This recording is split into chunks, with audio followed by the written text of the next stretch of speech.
Welcome to Cutoff Jeans, the podcast that helps you find your truth using nothing but DNA. I'm Julie Dixon Jackson, and I am a genetic genealogist, henceforth known as a Gen Genie. And I am Richard Castle. I am the producer and co-host, and I am simply following Julie in her footsteps. Yep. That's what They're we tough do. shoes to fill. They're only size 7. Yeah, well, that's why they're so tough, because I wear an 11. That's a problem. There's a problem. It's very tight. They're tight shoes to fill. Yeah, they are. How are you? I'm doing well. I just went to see Fiddler on the Roof. Not the movie, mind you. The musical live show that they did. That's like the touring company right now. How was it? And I realized I had not seen a production of Fiddler on the Roof since I was in one in the 9th grade. You know, I haven't seen one in a good 30 years. Yeah, it still holds up. Does it? Yeah. You know, Yeah. I mean, here's the thing. It is of its time in that it's really long. Like, you wouldn't go... Musicals don't feel like they're 3 hours anymore, you know? Because they are chock full of stimulation. Yes. So it goes at a Yeah. different pace Yep. that we're not used to anymore, you know, because we are in this age of the internet where everything is so fast. Yes, and, you instant know, gratification, yes, overstimulation. But the rewards are worth sitting through it because it's really you can see why it's been around for as long as it has. It's so beautiful. It's a masterpiece. It is a masterpiece. Yeah. And it's funny is, you know, I remembered when I was in it in 9th grade, Who did you play? I played Avram, the bookseller. Yeah. Okay. Not one of the big roles. He's got like one line in tradition. But I love that when I was like, how old are you in ninth grade? You're like 13, 12, 13 or 14? 14 years old. And Ninth grade is 14, I was yeah. playing, you know, this old man. And Well, sure. It's sort of somebody had to do it. I know, but like every year after that, because you were tall. I never played a young character. Like the next year, the musical You were we did an was instant character actor. yeah. I was in Oklahoma and I played like Andrew Carnes, which was Ado Annie's father. And Yeah. then I graduated to the lead, and I was in Annie. I did not play Annie. I played Daddy Warbucks, and again, Sure. I'm playing it all. Did you shave your head? No, we did a bald cap, How'd and it look? I have a picture. I have to see that. You know what you? You know, I am a little disappointed that you weren't committed enough to shave your head. No, you know what? High school. Mm-mm. You know what? You are not a professional. I'm not a I have professional. changed everything I think about you. Well, if you're good, I will send you the picture, and you can put it on the on the Facebook page. If I'm good. All right. But anyway, I did enjoy. But you've seen Fiddler before, obviously. I mean, 30 years ago. yeah. But you've never been in it. I've never been. Well, look at me. Well, oh no, I don't think everybody. Are you saying? Oh, you know what? That's funny that we're getting at this because I have a story for later that directly is going to tie into that. Well, you know, I'll tell you that I heard what was an interview with Sheldon Harnick, who was the lyricist for that show. He's still around. Sure he is. And he said, you know, that show's been done all over the world, and that like when it was done in Japan, in Japanese, someone said to him, "How did you know so much about Japanese culture that you wrote this show? That this is all about Japanese culture?" And he says, Wait a minute. Yeah. Is it about Japanese Jews? No. I mean, well, you know what? I don't. I mean, obviously, they're not playing. They're Japanese people playing the roles in Right. Fiddler on the Roof, who are Russian Jews or Eastern European So Jews. you're saying that Japanese culture parallels Jewish culture? I think that's what the Japanese man was saying to him. But I think the bigger I story think that is Japanese man was a little crazy. No, I think that it's about family and tradition. Oh, okay. And I think It no is matter about where tradition. it There's a whole plays song about in it. the world, everyone can relate to it because people have their traditions and they are broken with every new generation. Traditions should change, you know. Oh yeah, well, you know, like the tradition of me playing, 60 years old when I'm 14. Yes. So now that I'm, You can do it now. on the other, now I can play 14. That's what, I kind of did that. I played like older characters when I was. Because you were a character actress. No, you were. I wasn't. I was an a ingenue. soubrette. No, I was an ingenue briefly. You had your 10 seconds of fame. I was an ingenue with personality. That's a good way of putting Sorry, it. ingenue friends. No, that's my favorite kind of ingenue, one that's kind of spunky. You were an ingenue with an edge. I was an edgy ange. Yes, an Edgy edgy ange. ange. Edgy ange. She's a Gen Genie with an ingenue with Edgy an edge. ange and a swirling maelstrom of feminine supremacy. All right, moving on. Moving on. Okay. Hey, somebody posted on one of the genealogy pages that I thought was an interesting question because I never even thought it was a thing. What exactly is a kissing cousin? Oh my God. I'm going to guess that's. Oh God, I don't want to guess, but I'm going to guess that it's something where you marry your cousin because that is a thing. Well, remember the Elvis movie, Kissing Cousins? No. There was an Elvis I know movie. there was one, but I don't. Or I never. at least there was a song. Okay. And I remember as a kid thinking, Was Anne Margaret in it? probably. Oh, okay. Yeah. I mean, she was in Viva Las Vegas. But, Oh, all right. Then, Yeah. then probably not. All Yeah. right. So, yeah, I remember at the time thinking, oh, how cute. You can kiss your cousin. Creepy. I don't really have any cousins I want to kiss. You know, I might I blow them a definitely kiss don't. as I'm leaving. So there were a bunch of responses that all, like, some people seemed to be sure it was one certain thing and the others seemed to be sure it was another certain thing, but it doesn't seem very scientific. Per Google, it says a kissing cousin is a relative known well enough to be greeted with a kiss, something that is of a very similar character to another thing of the same type. Beneath the surface, gospel music and the blues are kissing cousins. Really? So a kissing cousin is something that is similar but not directly connected. You know, I mean, when I was when I was younger and I'd visit my cousins, I think we barely hugged when we saw each other. But then I saw them at a funeral or something, and we're all adults now, and we did kiss, like kissed on the cheek when we said hello. But it was more of like a familiarity, like we're family, and this is a sober or solemn time, type of thing. But I don't know. That's a weird. It is a weird. That's a weird. That's a weird. That's a weird thing. Kissing cousins. Yeah. I like the sound of it in that it is the way the words It's alliteration. have the alliteration. The kissing cousins. So I've got a feeling we're going to get a lot of response about this in the Facebook group. yeah, well, then again, I could also guess that it means like, oh, when you practice kissing when you're young, On your cousin. Well, you could do that, I guess, right? Like if you're just like, oh, I've got a date and I don't know how to kiss, will you help show me? I'm getting so creeped out. Now it sounds like we're like some bad porn. Yeah. Oh. But I mean in the most As innocent. opposed to good porn. I mean in that innocent way, because like I've heard, and I don't know anyone who's done this, but like girls who kissed their girlfriends practiced because they were gonna go kiss a boy and they wanted to make sure they knew how to do it right. I kissed the back of my hand. And then it slapped you because you didn't get its Because I was consent. too forward. That's what a hand is for, slapping. It's my fault for bringing up this subject. It really isn't is, Julie. You should know better than to bring that up Yeah, around me. I'm so sorry. Okay. All right. What's next? Well, next, I mean, like after kissing cousins. I'm so happy I brought that up. Okay, a couple weeks ago, when we were talking about the 3/4 twins, blah blah blah, you happened to mention a story that you read about a baby that was born with its twin in its stomach. Yes. I found it. Oh, okay. So here we go. Okay.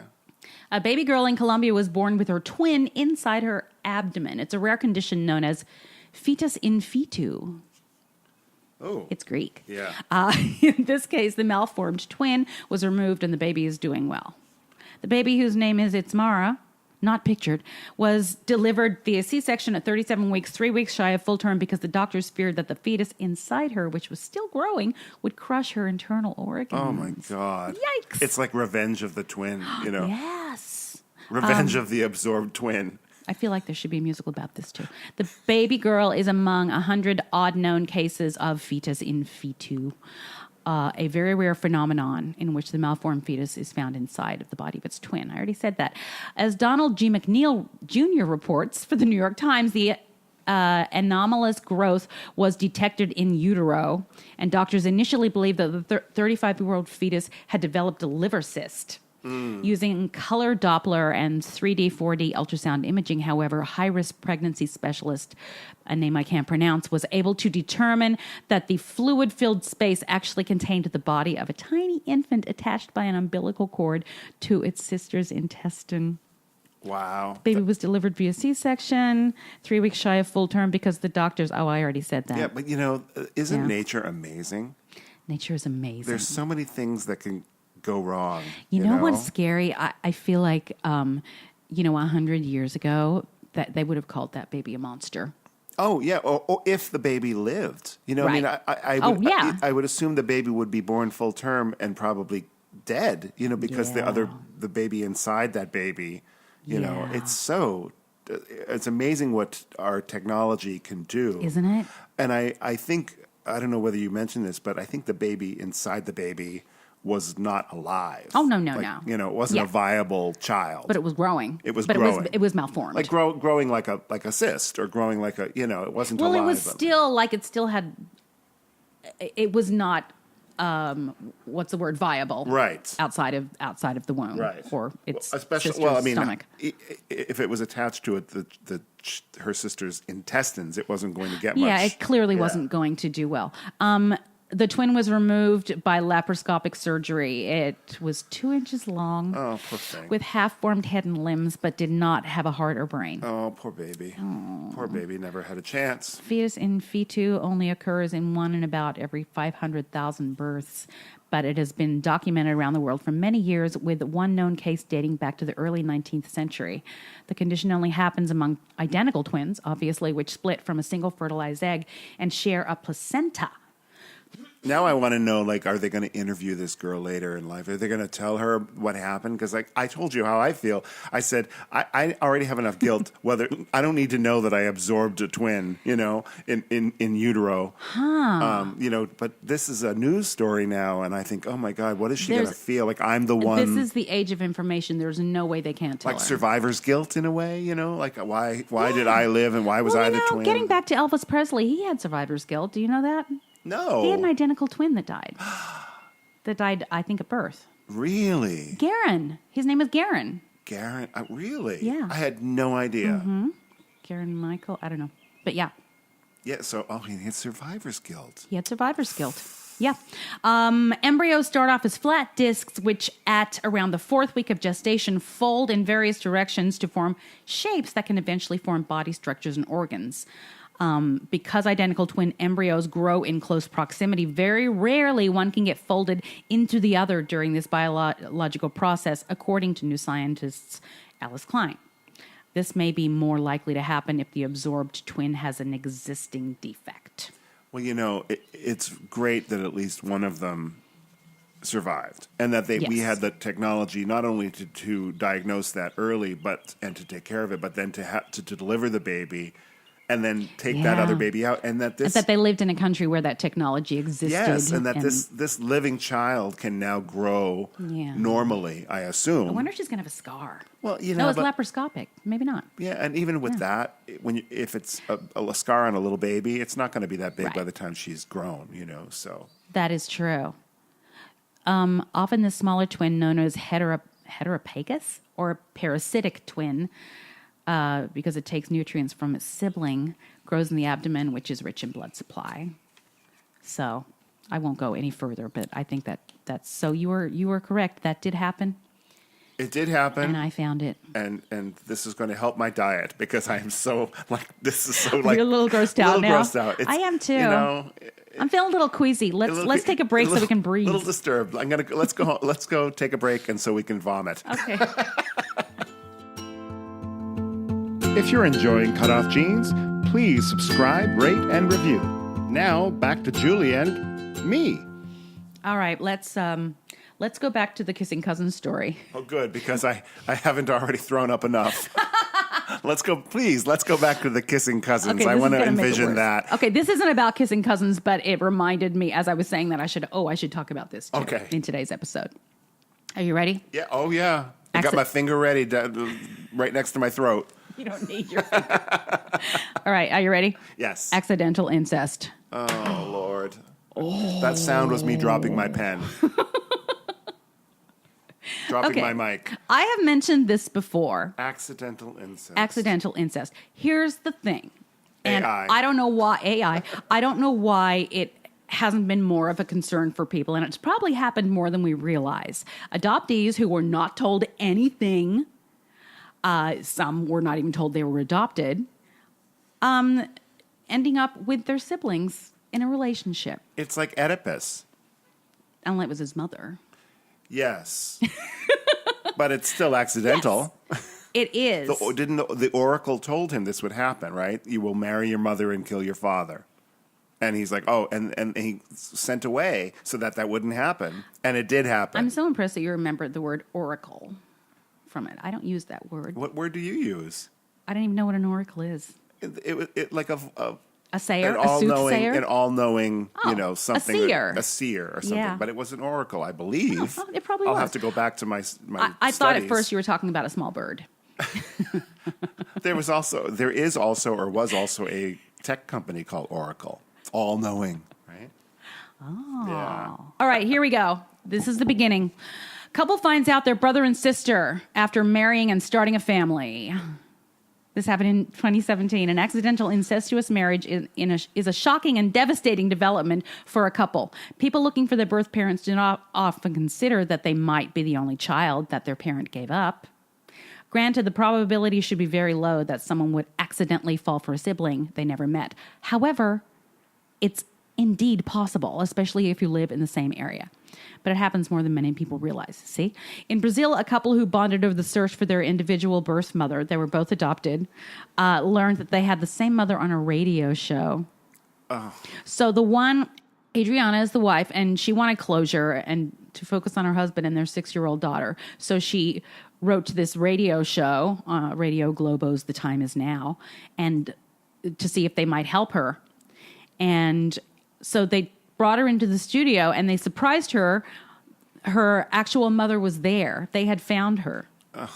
And as she was talking to her, she said, I gave up another child and his name is Leandro. Uh-huh. And of course, immediately she was like, oh no, because her husband was Leandro and she knew he was adopted and they were from the same area. And she knew the birth mother knew the kid's name because I know that people often change their names. I guess they kept their real names. Was your name was changed? No, my name was changed. Yeah. Well, I think most babies' names are changed when they're adopted, right? Almost always. It's part of that whole secrecy thing of you don't want them to be able to be found. It's a part of that erasure of your past. Yeah. Like, well, this is what we're going to call you. Yeah. I mean, I feel guilty changing dogs' names when I get them. Are you supposed to do that? No, but some people do. Well, you know what? You're right. When we got Buddy. What was his name? Well, the shelter had named him, and for all of a day or two that it had been. Oh, okay. But if they're really, really little, they called him Crinkle because his ear was kind of malformed from some kind of infection. I like it. And I'm like, I don't want to name him after his disability. Like I want to call him Lame-O or something. Peg leg. I'm not going to call him Crinkle because of that. Because he's got you're naming it after a chip. Yeah, I mean, it's one thing to name him after something cute, like, oh, he's got a Spot, we're going to call him Spot. But no, he's Buddy. Okay, he's Buddy. Let's get back to Adriana and Leandro, shall we? Do we have to? This is so disturbing. She burst into tears saying, I don't believe you're telling me this. Leandro is my husband. Was the TV show in on this? Or it was a radio show. I don't think they knew about the... My God. So it wasn't some kind of Jerry Springer. No. They wanted to surprise her, genuinely surprise her with her mother. And she obviously was more into it than her husband. So, it's sad that she said this. Now I'm scared to go home and find out Leandro doesn't want me anymore. Oh, my God. So, yeah. And it was true? I mean, there could be more than one Leandro. No, it was true. Oh, it was true.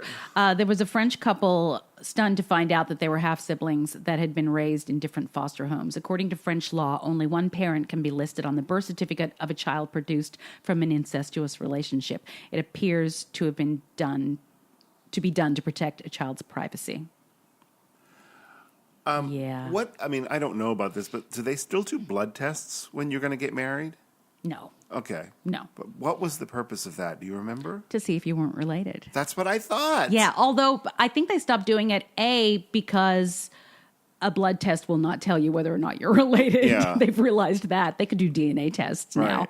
Wouldn't that be great? Yeah. Oh, my God. Here's the third one. A couple from Jackson, Mississippi is struggling through a double whammy of devastating news. First, they were forced to deal with the inability to conceive, only to later learn that they are fraternal twins. Twins! Oh, my God. The unnamed couple recently underwent treatment to help them have a baby, where doctors at the fertility lab soon noticed abnormal similarities in their DNA. Initially, lab technicians believed the two were unwitting cousins, but had to rule that out due to the DNA being too similar. When the doctor confronted the pair, asking if they were related, the husband and wife burst out laughing. The husband assured the doctor that they were definitely not related. But they stopped laughing when the doctor told them his findings. I can't even imagine psychologically what that would do to you, because I can't imagine. you've already emotionally invested in this Right. relationship, and then to find out, Yeah. So the one article, I think from the first one, it came up with this whole thing saying this is called, there's a term for this, and it's called genetic sexual attraction. It's a term that describes the phenomenon of sexual attraction, obviously, between close relatives, such as siblings, first and second cousins, or a parent and offspring who meet for the first time as adults. So they were labeling this genetic sexual attraction, but I don't agree with that. I think there is such a thing as genetic sexual attraction. Okay. Because there are known cases of people who knew that they discovered their half sibling and fell in love with them. I think that's different. I think that is genetic sexual attraction. I think two people who think that they're complete strangers and are attracted to each other are just two people who are strangers attracted to each other. Right. But there might have been something to the idea that they had a lot in common. Tend to be attracted generally to people that are like them in some ways. I mean, you'd hope you'd have something in common. I mean, they say opposites attract, but I never understood. My brother had a girlfriend, a long-term girlfriend, and they did not share the same sense of humor. And I would go to dinner with them, and that's weird. And it was the the sense most of humor awkward thing thing, because I'm like, I don't know what do you do How if could you don't laugh live with together? each other? 'Cause That's you to me the most important right? thing. You have to laugh together. Yeah. And he would laugh at something, and she said, "I don't think that's funny." They sound fun. Oh yeah, she was Russian. Oh, well, that's why. And Russians have no sense of humor. That's not true. Haven't you ever watched 90 Day Fiancé? I have not, thank God, and don't make me, because I will. It's my new guilty pleasure. my God. I'm sorry, it is. No, so I'll tell you a quick story. Okay, tell me. My mom, God rest her soul, was trying so hard to like this girlfriend of my brother's. And, she went out of her way to be nice to her. And to my mother, family was everything, And so one time, this girlfriend was talking about her sister who was still in Russia. And she was just talking, and my mom says, "Oh, that's so sad that you're so far apart. Do you miss her?" And she said, "No, I hate my sister." And I could literally hear that was the last straw from my mom trying to be nice to this lady. And I could hear the glass break, and my mom couldn't even fathom. My mom didn't even have a sister, but she couldn't fathom that you would not miss. Well, I hate my sister. Maybe, yeah. And that was the end for her. She's like, she had very little to do with her. Well, okay, I was joking about the Russians being, Oh, I know. However, I think it's a cultural thing. it's a cultural thing. They're very frank. Yes. And, especially when there's a language barrier. Interesting. But, this whole, I'm glad we talked about this, because I was getting a little disgusted by this whole, we're into kissing cousins. Gross. And I know. This is so a whole sad. show about it, isn't it? You should just call this the disturbing episode. Okay, the disturbing episode. It's very disturbing. That's what we're gonna name it. Everything we're talking about is disturbing. Yeah. So to tie this all up in a neat little package. Yes. I think that happens. I think they're two separate things, though. I don't think that people who met as complete strangers and then fall in love and marry are. And I think it is a definite another reason to not keep secrets from adoptees. Oh, for sure. I have one more question about this, though. Yes, do ask. You know, the couple that didn't know that they were half siblings that were trying to have a child. Yeah. Is there something up to that? Like, were they unable to conceive because they were so closely related? Do you think? That's a really good question. Let's see if there's anything about it. I mean, I know that one of the reasons they say that people should not, have children with someone that close of a relative is because of the chance of abnormalities. Yeah. And but I'm wondering if maybe that was part of the reason. Well, let's look that up and find out. Yeah, let's. And on that disturbing note, Let's go for round 2 of throwing up. get my finger ready. First one to the bathroom is a rotten egg. Oh, rotten egg. Oh. Thank you for listening to Cutoff Jeans, the new podcast starring Julie Dixon-Jackson. Okay, we're back with story time. Good. I feel 10 pounds lighter. Okay, this one will cleanse your palate. Oh, good. Nice.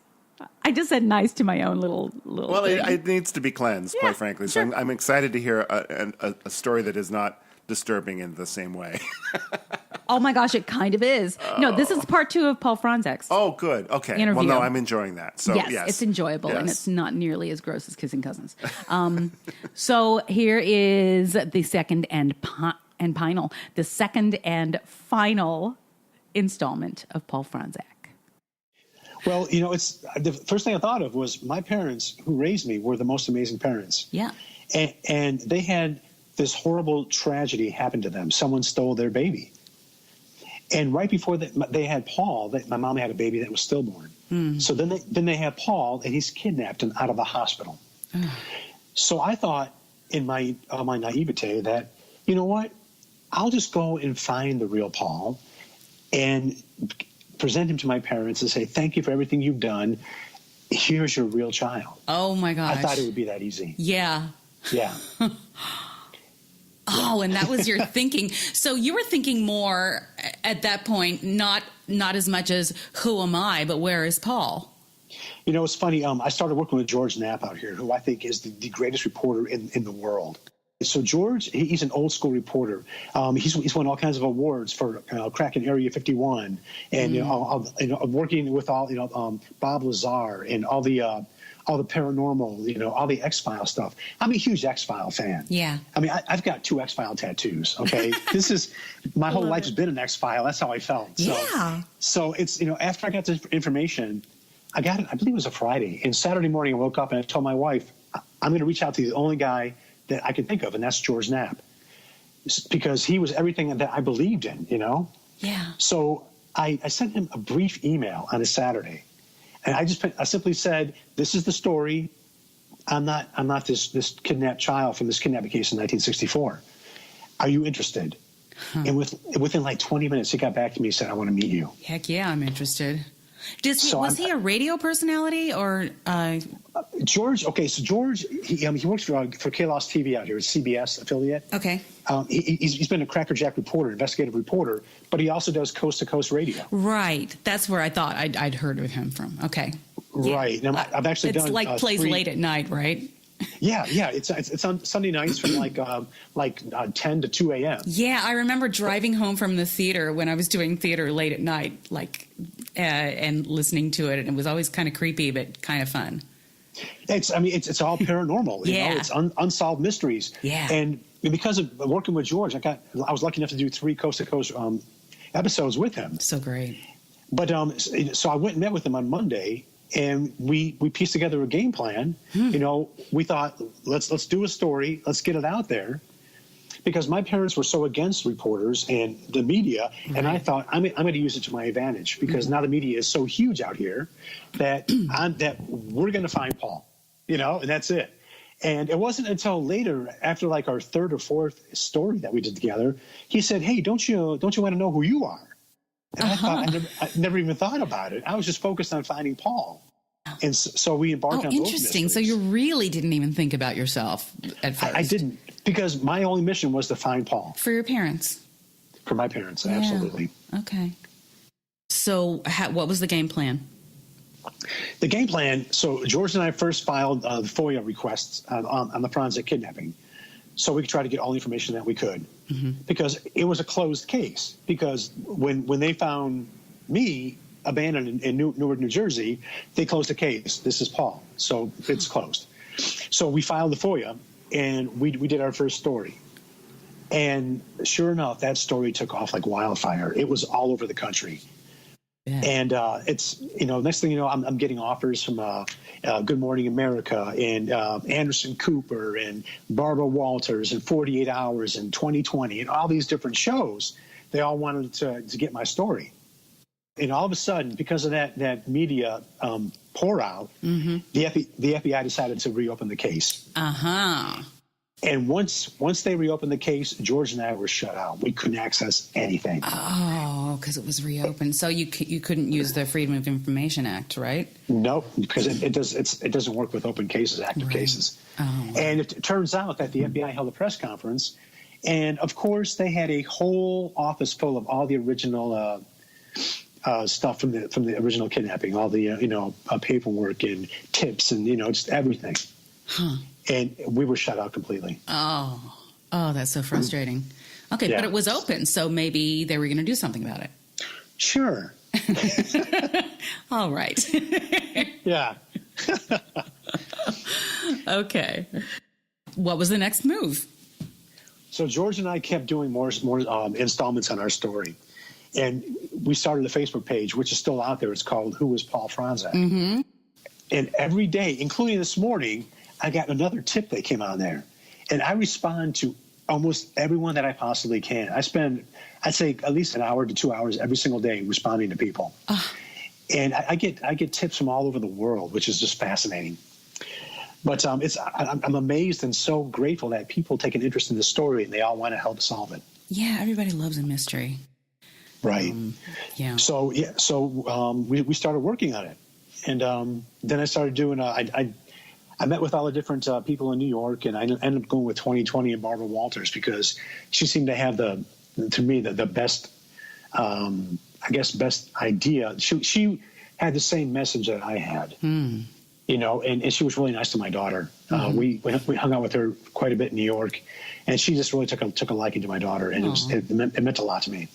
Yeah, so we ended up doing the 2020s, and then it took off, and we just started getting tips and information and all kinds of stuff. And then I realized that maybe I can actually help people. So that's when I decided that I should write a book. Okay. So you started writing The Foundling at that point. Right. Okay. It goes so far beyond this, right? Yeah. This is like the tip of the iceberg. Yeah, it's been a huge roller coaster. I mean, extreme peaks and extreme valleys of low despair. Yeah. You've so just to get into, have you? I don't know how far you want to go with the story, but have you utilized consumer DNA testing at this point? Yeah. So when I did one of the Coast to Coast radio shows, Matt Dayton from Ancestry DNA reached out to me, said, I heard you on the show. I'd like to help you. I'd like to send you a kit and see if we can help you solve these mysteries. And that's when I started, because I wasn't sure what way to go, because all this was still relatively new. This is 2012. Right. Now, I mean, if you notice all these shows popping up with, it's all DNA crime solving and stuff. Well, back in 2012, it wasn't really happening. And so I did a DNA kit. And I thought, once again, talking with George, this is it. I'll do this DNA kit. We'll get a hit. We'll find my family. Boom, we'll solve it. And not even close. Not even close? What was the closest match? Well, I had nothing for a long time. Oh, it was 2012. It was a very small database. Yeah. I had nothing. Not one single hit.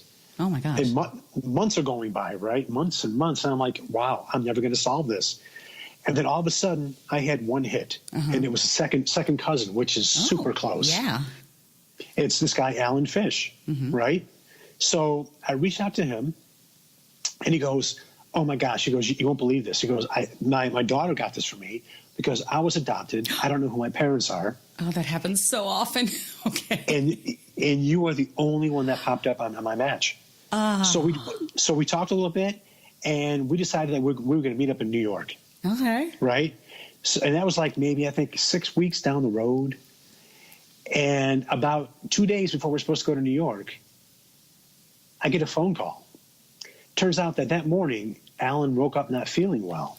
So they went to the hospital, and the doctor said we have to run some tests. So they started running some tests on him, and he kept saying, you got to get me out of here. I'm going to New York to meet my actual real family. I've got a second cousin. It's the first one. I can't wait to meet him. And a couple hours later, he was dead. No. Yeah. That's how this whole story has been. And Yes. the book really, I wrote the book as actually as if you're with me. Yeah. You know, it's like, it's a journey, it's a ride, and you're with me every step of the way. And it's, you know, people always say, they joke, Hollywood couldn't write something as crazy as this story. Oh, it wouldn't be feasible. They'd say, no, nobody will believe this. Right. Yeah. And that's how it's been since the beginning. Oh my gosh. So we never met Alan. Did you ever find out how you're related to Alan? We sure did. Really? You know, it's funny. I had a third cousin, Amy, who lives in Pennsylvania, and her grandpa, I would always tell her stories about the family so much that she remembered everything. Because this guy, he was like a walking family encyclopedia. And it turns out that Alan's, because of 2020, they were able to open up his adoption papers. Oh. There wasn't a father listed, but there was a mother. Okay. Reached out to the mother. She wanted nothing to do with it and gave no information. But it turns out that she was from the hometown of my cousin, the third cousin, Amy. Okay. So she remembered this name being talked about in association with someone else in her family, Lenny Rocco. And it turns out that through all reverse engineering, knocking on doors, and actually tracking down this guy Lenny, they were able to get him to do a DNA test. It turns out that he was Alan's dad. That was a huge, huge breakthrough in finding out who I was. I bet. We started this in 2012. We didn't find out who I was till 2015. Okay. Huh. Ooh, yeah. That's a crazy journey. That's quite. So you have, let's not give that part away, but you do know where you came from. I do. At yes. this point. And there's still more that is not, I can't remember, is not solved. Are we still looking for Paul? We are. And we're working on a really strong lead right now. Oh. That I'm not at liberty to give much away, but stay tuned because I think it's going to get good. Oh, I bet. That's so exciting. I can't wait to see how this ends. And the cool thing is, well, not the cool thing, but when I found out who I actually was, it was bittersweet because once I found out I'm actually Jack, I had a twin sister named Jill. Yeah. And she vanished as well.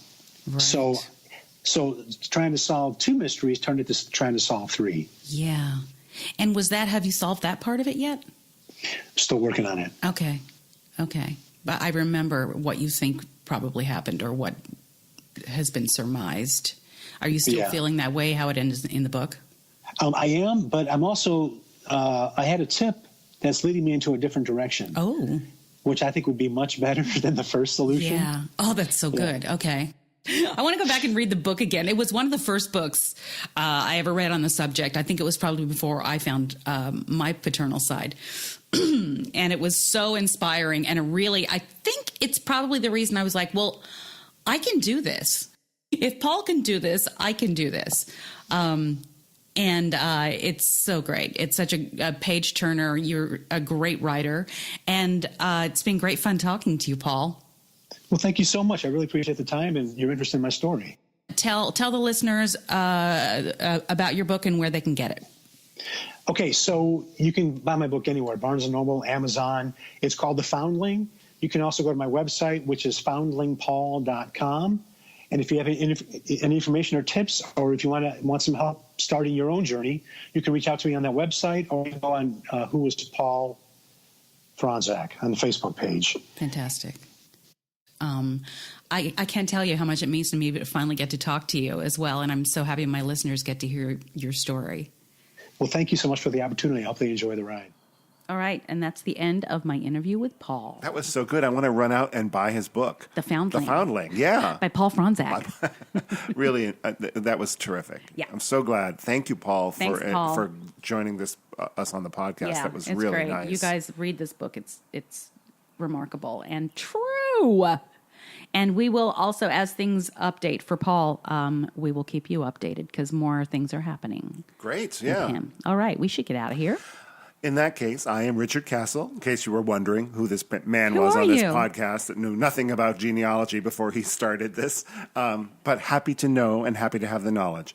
I am a songwriter and a musician, and you can go to my website, richardcastle.com, or you can follow me on the Twitter at Castle Songs. Follow me on the Twitter at Jules Jackson. Follow the podcast on the Twitter at Cutoff Jeans Pod. Join the Facebook group, the Cutoff Jeans Podcast. Send me an email, julesjackson@cutoffjeans.com. Reach out to me, guys. I want to hear stories. I want to tell stories. I want to answer questions. I want to answer questions on the air. I want corrections. I want it all. Yeah, you don't have to be an author like Paul, to tell a good Yeah. story. We've had a lot of really just listeners who've told stories, and they're great. They're all great. Yeah. They're terrific. Thanks, you guys. Please share the podcast. Please review the podcast. Please subscribe to the podcast. And on that note, we're out of here. I think you have one more thing to tell me, though, Julie. I do. What is that? The truth is in your jeans.